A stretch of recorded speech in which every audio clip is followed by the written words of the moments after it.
నమస్తే, welcome to editors analysis. Pithapuram అండి, దాని గురించి వేరే పరిచయం అక్కర్లేదు. సంచలనాలు రేపుతూనే ఉంటుంది. ఎందుకంటే 2024 ఎన్నికలో అనూహ్యంగా పవన్ కళ్యాణ్ గారు పిఠాపురం నుంచి పోటీ చేయడానికి నిర్ణయించుకున్న టైము, అలాగే అక్కడే ఇన్ఛార్జిగా ఉన్న తెలుగుదేశం పార్టీ ఇన్ఛార్జిగా ఉన్న వర్మ ఆ సీట్ని వదులుకుని ఆయనకి ఇవ్వడం, ఆయనకు కొన్ని హామీలు ఇవ్వడం ఇలా జరిగింది. ఆ తర్వాత 2 సంవత్సరాల నేపథ్యంలో పిఠాపురంలో చాలా చెదురుమదురు సంఘటనలు జరిగినాయి. అయితే ఈ మధ్యకాలంలో ఒక ఫ్లెక్సీ వార్ అన్నది డైరెక్ట్గా చంద్రబాబు నాయుడు గారే దాని మీద అసహనాన్ని వ్యక్తం చేసిన సందర్భాన్ని అయితే మనం చూసాం.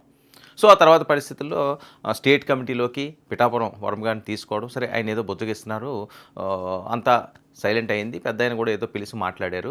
సరే, ఎటువంటి పొరపచ్చాలు లేకుండా చంద్రబాబు నాయుడు గారు పవన్ కళ్యాణ్ గారు ఎంతో సాన్నిహిత్యంగా ఉంటున్నారు. 15 సంవత్సరాలు కలిసి ఉండాలనుకుంటున్నారు. ఎట్టి పరిస్థితులను వైఎస్ఆర్సీపీ రాకూడదని వాళ్ళు భావిస్తున్నారు. మరి ఇలాంటి టైంలో ఏ నియోజకవర్గాల్లో కూడా ఎటువంటి డిస్టర్బెన్స్ లేకుండా ఒకరికొకరు సహకరించుకుంటూ ముందుకు సాగాలన్నది జనసేన తెలుగుదేశం పార్టీ పెద్దలు మాట్లాడుకున్న అంశం. అదే పదే చెప్తున్నారు. మరి ఈ టైంలో మన ఫ్లెక్సీ అంశం సరే అయిపోయింది, ఇంక మళ్ళీ ఇలాంటివి ఉండవు అనుకున్నారు.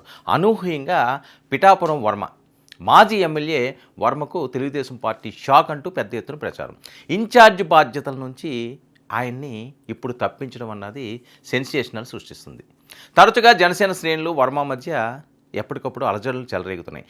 ఇప్పటికే వర్మకు టీడీపీ ఉపాధ్యక్ష పదవి కట్టబెట్టడం జరిగింది. అయితే తాజాగా ఇన్ఛార్జ్ బాధ్యతల నుంచి ఆయన్ని తొలగించడం, ఇది ఎటువైపు దారి తీస్తుంది? ఇది పెద్ద ఎత్తున జరుగుతున్న చర్చ. ఎందుకంటే పిఠాపురం వర్మ తనదైన ఒక గ్రౌండ్ ఉంది, తనదైన నెట్వర్క్ తోటి ఆయన ఇండిపెండెంట్గా కూడా గెలిచిన సందర్భం. మరి తరచుగా జనసేన అలాగే వర్మ మధ్య ఈ గొడవలు ఎందుకు జరుగుతున్నాయి? మరి పాత జనసేన వాళ్ళతో ఇబ్బంది లేదంటున్న వర్మ, కొత్తగా వచ్చిన వాళ్ళు వైసీపీ నుంచి వచ్చిన వారితోటి తగులు, దీన్ని మేము ఎలా భరించాలి? మొన్నటిదాకా వాళ్ళతో ఫైట్ చేసాము, ఇప్పుడు వాళ్ళతోటి మేము కలిసి తిరగాలంటే అయ్యే పరిస్థితి లేదని చెప్పి ఆయన కొండ బదలగొట్టినట్టుగా ముఖం మీదే మాట్లాడేసే వ్యక్తి కాబట్టి ఆ రకంగానే ఆయన డైరెక్ట్గా మాట్లాడతారు. ఇది కొంతమందికి ఇబ్బందికరంగా మారుతుంది.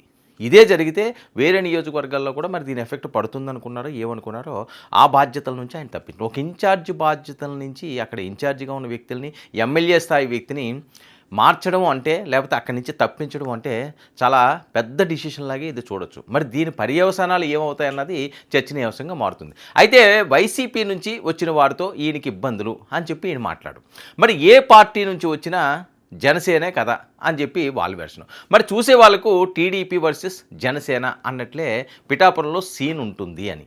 అది కూటమి ఐక్యతపై ఎఫెక్ట్ కూడా చూపిస్తుంది, చూపించే ప్రమాదం ఇంకా ఎక్కువ ఉంది రానున్న రోజుల్లో. ఇది మంచిది కాదు. 2 సంవత్సరాలు అయిపోయింది కాబట్టి వీళ్ళిద్దరూ బాగానే ఉన్నారా, కలిసి ఉన్నారా అని జనాలు అనుకోరు, కానీ ఏదో జరుగుతుంది అంటే అది ఇబ్బందికరంగా మారే పరిస్థితి ఉంటుంది కాబట్టి. మరి మొన్న పవన్ను ఇంటికి వెళ్ళి చంద్రబాబు నాయుడు గారు పరామర్శించారు. ఈ భేటీలో మరి వర్మ వ్యవహారంపై కూడా ఏమైనా చర్చ జరిగిందా? మరి ఎందుకు ఇంత ఆల్ ఆఫ్ సడన్గా ఈ నిర్ణయం తీసుకున్నారు? మరి పవన్ ఫిర్యాదుతో సంచలన నిర్ణయం చంద్రబాబు నాయుడు గారు తీసుకోవాల్సి వచ్చిందా? ఆయన ఏమైనా చెప్పారా? ఇది ఇబ్బందికరంగా ఉంటున్నది, ప్రతిసారి ఈ రకంగా మాట్లాడితే ఎలాగ మా వాళ్ళని అది వేరేగా వెళ్తుందని. ఎందుకంటే పిఠాపురం బాధ్యతలు ఇప్పుడు ఆయన మోస్తున్నాడు. పిఠాపురంలో ఆయన ఎమ్మెల్యేగా ఉన్నారు, పలు శాఖలకు మంత్రిగా ఉన్నారు, మళ్ళీ పిఠాపురంలోనే ఉండాలనుకుంటున్నారు కాబట్టి ఇంకా అక్కడ బ్రేక్ వేయాలని ఆలోచించారు. పదే కూటమి ఐక్యత గురించి నేను మాట్లాడుతున్నాను, మరి మీరు కూడా డిసిషన్ తీసుకోండి. 15 ఏళ్ళు కలిసి ఉండాలని పవన్ కళ్యాణ్ గారు ఆకాంక్షిస్తున్నారు, అది ప్రతిసారి మాట్లాడేది. కానీ పవన్ సొంత నియోజకవర్గంలోనే కొన్ని ఇబ్బందులు రావడం అన్నది ఆయన డైజెస్ట్ చేసుకోలేకపోయారని, కూటమి ఐక్యతను ప్రశ్నించేలా పరిణామాలు ఉంటే ఎలా అని చెప్పి మరి బాబుకి ఆయన చెప్పారా? అందుకని ఈయన ఈ నిర్ణయం తీసుకోవడం జరిగింది. పై స్థాయిలో స్నేహంగా ఉంటున్న కూటమి నేతలు నియోజకవర్గాల్లో చాలా చోట్ల ఇలాంటి అలజడులు చెలరేగుతున్నాయి. ఇక ఇష్యూస్ అన్నిటినీ స్మూత్గా డీల్ చేస్తున్న చంద్రబాబు, పవన్ కళ్యాణ్ గారు అందులో భాగంగానే వర్మకి అక్కడి నుంచి బాధ్యతలు తప్పించారు. వర్మకి వెయిట్ అని ఒకటి అంటారు, షాక్ అని ఒకటి అంటారు, ఇబ్బంది అని ఒకటి అంటారు, ఇలాంటివన్నీ కూడా. సో 1, 2 కాదు, ఓవరాల్గా చూసుకుంటే పిఠాపురం అంశం ఎటువైపు వెళ్తుంది. ఎందుకంటే వర్మ సామాన్యంగా సైలెంట్గా ఉండే వ్యక్తి కాదు. చిన్న అంశాలకు కూడా ఆయన కొద్దిగా సీరియస్గానే రియాక్ట్ అవుతుంటారు. సో మొదటి నుంచి కూడా 2014 నుంచి ఏదైతే పవన్ కళ్యాణ్ గారికి టికెట్ అనౌన్స్ చేశారో అప్పుడు పెద్ద గందరగోళం ఏర్పడింది. సరే, తర్వాత చంద్రబాబు నాయుడు గారు వెళ్ళడం, బుజ్జగించడం, అంటే వర్మ కూడా చాలాసార్లు మాట్లాడింది ఏంటంటే నా తండ్రి లాంటి ఆయన, చంద్రబాబు నాయుడు గారు.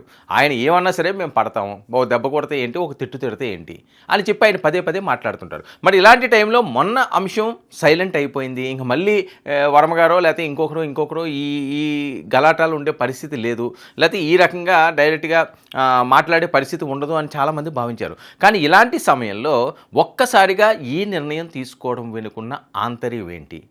మరి ఇందులో ఆ ఇన్సైడ్ జరుగుతున్న అంశాలేంటి? ఇప్పుడు వర్మ అడుగులు ఎటువైపు వేయిపోతున్నాడు? ఎందుకంటే చాలామంది ఇప్పుడు ఆ టైంలోనే ఆ గొడవ అయినప్పుడే వర్మ వైసీపీలోకి వెళ్ళిపోతున్నాడు, జగన్మోహన్ రెడ్డి గారు మాట్లాడేశారట, ఇంకంతా అయిపోయిందట, ఆయనకి అక్కడ ఇన్ఛార్జ్ బాధ్యతలు అప్పచెప్పేస్తారట, ఆయనకి వైసీపీలోకి వెళ్ళిపోతారు, ఇంకెక్కడ ఉండడం ఆయనకి ఇష్టం లేదంటే ఇలాంటి ప్రచారం జరిగింది. సరే, అవన్నీ అయితే వర్మ గారు అయితే కొట్టుపడేశారు, నేను ఎట్టి బస్సులోనే వెళ్ళను, చంద్రబాబు నాయుడు గారితో వెళ్తానని.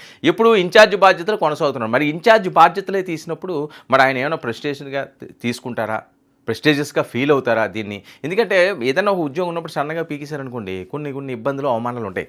తన గురించి అని కాకపోయినా తన కింద క్యాడర్ ఎవరైతే ఉన్నారో వాళ్ళు ఇంకా పొడుస్తుంటారు, ఏం సార్ మీరు ఇలా చేశారు అలా చేశారు అని. సరే, పైన వాళ్ళు ఏమనుకున్నారో, ఈయనతో ఏం మాట్లాడారు, అసలు ఈయనతో మాట్లాడి ఈయన అభిప్రాయం తీసుకుని ఇలా చేద్దాం అనుకుంటున్నామని చర్చ జరిగిన తర్వాత ఇది జరిగిందా లేదా? ఎందుకంటే స్టేట్ కమిటీలోకి తీసుకున్నప్పుడు ఈ అంశంగా చెప్పారా? ఇప్పుడున్న పరిస్థితుల్లో ఇన్ఛార్జ్ ఎందుకు, 3 సంవత్సరాలు ఇంకా టైం ఉంది కాబట్టి తర్వాత ఏమన్నా చూసుకుందాము, ఇప్పుడున్న పరిస్థితుల్లో అక్కడ ఉంటే నువ్వు ఏదో అంశం మీద ఇబ్బంది పడుతున్నావు, ముఖ్యంగా ఇబ్బంది పడుతున్నావు, ఏదో అంశాల మీద నువ్వు ఇబ్బంది పడుతున్నావు. సో నీకు ఇబ్బంది ఉండదు, పార్టీకి ఇబ్బంది ఉండదు, జనసేనకి ఇబ్బంది ఉండదు, నువ్వు అక్కడ ఉంటే ప్రాబ్లం అని చెప్పి కానీ ఈ నిర్ణయం తీసుకున్నారు. ఆయనకి చెప్పి తీసుకున్నారా, చెప్పకుండా తీసుకున్నారా? ఇది జరుగుతున్న చర్చ. మరొక అంశం, విజయ అంశం కూడా పెద్ద ఎత్తున వైరల్ అవుతుంది. అక్కడ విజయ్కి వెళ్ళడం, ఏదో ఎంకి చావేమో శుభ పెళ్ళికి వచ్చిందని చెప్పి మంత్రి స్థాయి వాళ్ళు ఆ ట్వీట్లు పెడుతుండడం, పవన్ కళ్యాణ్ టార్గెట్ చేసి విపరీతంగా ట్రోల్స్ జరుగుతుండడం, ఇలాంటి నేపథ్యంలో ఈ పరిస్థితుల్లో ఒక పక్క జనసేన వాళ్ళందరూ కూడా డిఫెండ్ చేసుకునే పరిస్థితిలో ఉన్నారు, దానికి దీనికి సంబంధమేనండి. అయినప్పటికీ కూడా విపరీతంగా దాన్ని ట్రోల్ అవుతున్నాడు. ఇలాంటి టైంలో జనసేనకి ఇబ్బందికరంగానో లేకపోతే జనసేనకి కష్టంగా ఉండే ప్రాంతాలన్నిటి మీద కూడా మరి టీడీపీ ఫోకస్ పెట్టిందా? చంద్రబాబు నాయుడు గారు ఆ రకంగా అడుగులు వేస్తున్నారా? అందులో భాగంగా పిఠాపురం వర్మని ఇన్ఛార్జ్ బాధ్యతల నుంచి తప్పించారా? మరి వర్మ అడుగులు ఎలా ఉండిపోతున్నాయి, దీని పని అవసరాలు ఎలా ఉండిపోతున్నాయి, మరి వాళ్ళు ఫాలోవర్సు, వర్మగారు ఫ్యాన్స్ ఏ రకంగా రియాక్ట్ అవుతారు? పిఠాపురంలో మరి ప్రశాంతం ఉంటుందా, మళ్ళీ మరొక అగ్నిగుండంలా మారబోతుందా? చాలా కీలకంగా అందరూ మాట్లాడుకుంటున్న అంశం ఇది ఈనాటి editors analysis. Stay tuned to 99 news.